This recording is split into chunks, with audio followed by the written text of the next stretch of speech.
Hi guys, we're just southeast of Dunolly, and at Dunolly Historic Cemetery, and the name of the cemetery up here is Waanyarra, and there's quite a bit of interesting history on this place up here. It's an old gold area, and there were murders, all sorts of things just around this area, and this cemetery has some interesting history. Inside the cemetery has a number of graves, some of them unmarked, fortunately. And but outside the cemetery, behind the camera now on the other side of the road, I believe there's another series of graves, 11 graves out there that nobody knows who they are or anything else. And there's also another grave on the road up here. And as we go through the video here, I'll tell you about the stories behind the graves that I've found out.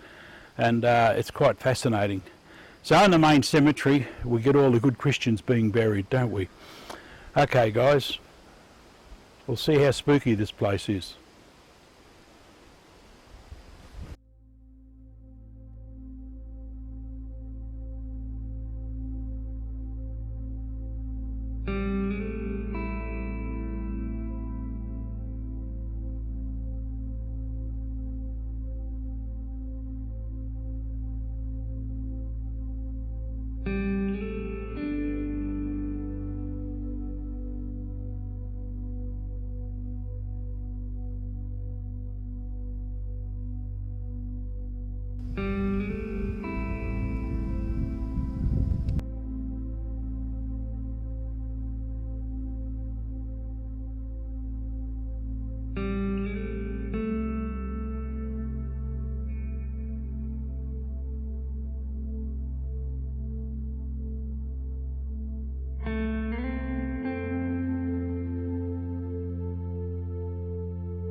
Okay, we're up at Waanyarra, and this is the lone grave which is outside the cemetery.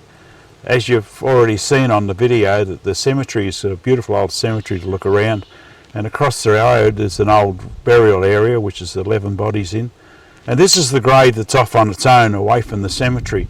And there's a very interesting stories behind this grave. This grave has got 3 different stories that I've heard about it, and it would not surprise me if there are more stories to hear about it. And the first story that I heard is it's someone's dog buried out here, and I don't think so. The grave's way too big for a dog. It's more like a person, small person size. And the next story I heard was it was an Aboriginal lady that was buried out here because she wasn't a Christian and so forth, so they wouldn't bury her in the cemetery. But the third story is the one I like the most, and it was a prostitute who worked in the town, Waanyarra, and they wouldn't bury her in the town because she wasn't a Christian. And really, when you think about it, the bunch of hypocrites, because most of the men in the town would have gone to see her anyway, so a bit of double standards there. But the interesting story is that there's a group of motorbikers come up here every year and repaint the stones around the grave here and clean it up and tidy it up and maintain the grave. So that's a story that I much prefer to believe, and anybody that comes up and maintains the grave, you ever want to be in the video, just let me know, and I'm quite happy to take another video of you up here. So alright guys, this is the grave, and it's quite an interesting little site, and it's a lovely area to come up here. I recommend this place to people to come. The campsite's excellent. There's roos come in and sail out here. It is a real excellent place to camp, and admittedly we camped here during a weekday and not a school holiday, so I have no idea what the school holidays are like, but at this time since we've camped here, apart from the heat, it's been an excellent camp, absolute excellent camp, and plenty of wildlife to observe and plenty of birds. So that's it. Cheerio from Jim and his cemeteries on this trip, and hope you enjoy.